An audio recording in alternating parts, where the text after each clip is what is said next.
ನೀವು ಏನು ಪರಿವಾರ ರಾಜಕಾರಣ ಏನು ತಗೊಂಡ್ ಬರ್ತಿದ್ದೀರಲ್ಲ, ಈ ಪರಿವಾರ ನಾವು ಬರ್ತಾ ಇಲ್ಲ, ಬರ್ತಿದಾರಲ್ಲ. ಸೊ ಈ ಪರಿವಾರ ರಾಜಕಾರಣ ಏನು ಬರ್ತೈತಲ್ಲ ಹೊಸದಾಗಿ ರಾಜಕಾರಣದಲ್ಲಿ, ಸೊ ಇದರಲ್ಲಿ ಇವಾಗ ಪ್ರಬಲರು ಯಾರೋ ಅವ್ರನ್ನ ಅಷ್ಟೇ ಆಯ್ಕೆ ಮಾಡಬೇಕು. ಅಂದ್ರೆ ನಾನೇನು ಕೇಳ್ತಿರೋದಪ್ಪ ಅಂತಂದ್ರೆ, ಪ್ರಿಯಾಂಕಾ ಜಾರಕಿಹೊಳಿ ಅವ್ರ ಪ್ರಬಲನೋ ಇಲ್ಲಪ್ಪ ಅಂತಂದ್ರೆ ಅಣ್ಣಾ ಸಾಹೇಬ್ ಜೊಲ್ಲೆ ಅವ್ರ ಪ್ರಬಲನೋ. ಏನಕ್ಕಂದ್ರೆ ಚಿಕ್ಕೋಡಿ ಮತಕ್ಷೇತ್ರ ಇವಾಗ ಪ್ರಿಯಾಂಕಾ ಜಾರಕಿಹೊಳಿ ಅವ್ರಿಗೆ ಅದನ್ನು ಫುಲ್ಲು ಏನಂತೀರ ನೀವು ಫಿಕ್ಸು ಅಂತ ಹೇಳ್ತಿದ್ದಾರೆ. ಫಿಕ್ಸೇ ಅದು. ಸೊ ಅವರಿಬ್ಬರಲ್ಲಿ ಯಾರು ಪ್ರಬಲ ಇವಾಗ? ಈಗ ಅಲ್ಲಿಯೇ ಒಂದು ವಿಚಾರ ನೋಡಿದಾಗ, ಅಲ್ಲಿ ಪರಿಸ್ಥಿತಿ ನೋಡಿದಾಗ, ಅಲ್ಲಿ ಲಿಂಗಾಯತ್ ಮತ್ತು ಹಿಂದುಳಿದ ಎರಡರ ಕಾಂಪಿಟೇಷನ್ ಅದ ಚಿಕ್ಕೋಡಿ ಭಾಗದಲ್ಲಿ. ಚಿಕ್ಕೋಡಿ ಭಾಗದಲ್ಲಿ ದಲಿತ, ಮೈನಾರಿಟಿ, ಹಿಂದುಳಿದ ಇಲ್ಲಿ ಸಂಘಟನೆಗಳು ಭಾಳ ಅಲ್ಲಿ ಗಟ್ಟಿಗೊಂಡವ. ಒಳ್ಳೆ ಒಂದು ಅವ್ರು ಏನಪ್ಪ ಅಂದ್ರೆ ದುಡಿತದ ಅಲ್ಲೇ ಆ ಜನರದ್ದು. ಇನ್ನೊಂದು ಕಡೆ ಇಲ್ಲದಪ್ಪ ಅಂದ್ರೆ ಜೈನರು, ಲಿಂಗಾಯತರು, ಮೇಲ್ಜಾತಿ ಜನರದ್ದು ಒಂದು ಗುಂಪದ. ಸರ್ ಗುಂಪು ಪ್ರಶ್ನೆ ಕೇಳಿಲ್ಲ.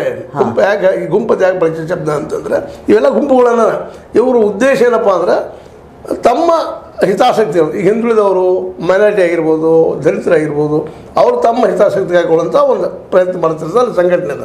ಅವ್ರು ತಮ್ಮ ಸಲ ಹೋರಾಟ ಮಾಡುವಂಥದ್ದು. ಇನ್ನೊಂದು ಕಡೆ ಲಿಂಗಾಯತರು, ಜೈನರು, ಇನ್ನುಳಿದವರು, ಮೇಲ್ಜಾತಿಯವರು, ಇವ್ರದ್ದು ಒಂದು ಗುಂಪದ. ಇವರು ಅಧಿಕಾರಕ್ಕೆ ತಿಕ್ಕಾಟದಲ್ಲಿ, ಈ ತಿಕ್ಕಾಟದಲ್ಲಿ ಆ ಭಾಗದಲ್ಲಿ ಒಂದಿಷ್ಟು ಸಮ ಇದ್ದಾರೆ, ಒಂದಿಷ್ಟು ಹಿಂದುಳಿದವ್ರ ಕೈ ಒಂದಿಷ್ಟು ಹೆಚ್ಚಿಗೆ. ಯಾಕಂದ್ರೆ ಜನಸಂಖ್ಯೆ ಜಾಸ್ತಿ ಅದ. ಅದನ್ನ ಉಪಯೋಗ ಮಾಡಿಕೊಂಡು ಅದನ್ನ ವಿಚಾರ ಮಾಡೋಣ.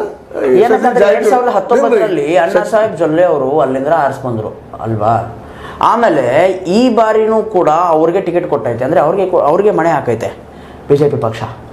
So he know the heart beats of Chikkodi. ಅವ್ರ ಗುರ್ತು ಯಾವ ಕ್ಷೇತ್ರದಲ್ಲಿ ಯಾವೊಂದು ಜನರ ಒಂದು ಬೋಲ್ಬಾಲ ಜಾಸ್ತಿ ಐತೆ ಅಂತ. ಸೊ ಅನ್ಎಕ್ಸ್ಪೀರಿಯನ್ಸ್ಡ್ ಮತ್ತು ಹೊಸದಾಗಿ ರಾಜಕಾರಣದಲ್ಲಿ ಕಾಲಿಡ್ತಕ್ಕಂಥ ಇವ್ರು ಪ್ರಿಯಾಂಕಾ ಜಾರಕಿಹೊಳಿ ಅವ್ರ ಮೇಲೆ ಅವರು ಪ್ರಭಾವಿ ಆಗ್ತಾರಾ? ನೋಡ್ರಿ, ಇಲ್ಲಿ ಪ್ರಿಯಾಂಕಾ ಜಾರಕಿಹೊಳಿ ಕೌಂಟ್ಲೆಸ್. ಅವ್ರು ಬುದ್ಧಿವಂತರಿರ್ಬೋದು, ಓದಿರ್ಬೋದು, ಮಾಡಿರ್ಬೋದು, ಸಾಕಷ್ಟು ಚಾನಲ್ ಇರ್ಬೋದು. ಹೆಂಗಿದ್ದಾರೆ ಅಂದ್ರೆ ಪ್ರಿಯಾಂಕಾ ಅವ್ರು ಇವತ್ತ ಈ ಮೊದಲು ರಾಹುಲ್ ಗಾಂಧಿ ಅವರು ಈ ದೇಶ ಸುತ್ತುಗಿದ ಪೂರ್ವದಲ್ಲಿ ಹೆಂಗಿದ್ರು ಆ ರೀತಿ ಇದ್ದಾರೆ. ಇವತ್ತೇನಿದ್ದವ್ರು ಗೆದ್ದು